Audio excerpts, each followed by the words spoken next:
I've been on stage more than 10,000 times, and here's what I've learned. Most people would rather scroll through Instagram than listen to you talk. It doesn't matter if you're the CEO or Tony Robbins with better hair. If you're boring, you're done. Here are 3 main things I did as an entertainer for 25 years and now apply to my corporate keynotes. Tip 1.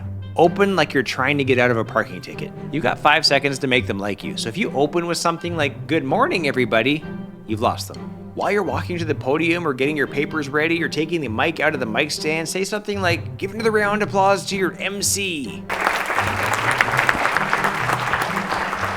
Thank you. One more round for Michelle doing a great job for the MC role.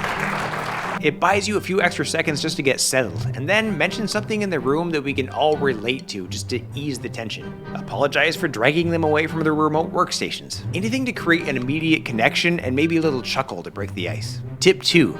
Keep it human. Corporate speakers talk like Siri in a pantsuit. Be yourself, even if that self is slightly broken.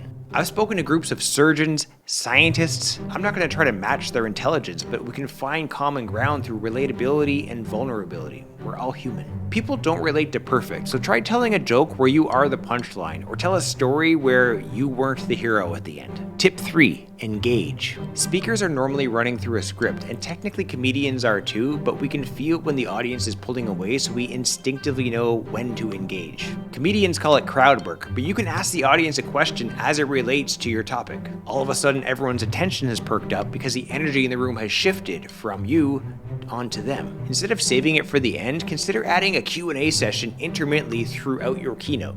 If they don't ask questions, ask them a question about what you just spoke about.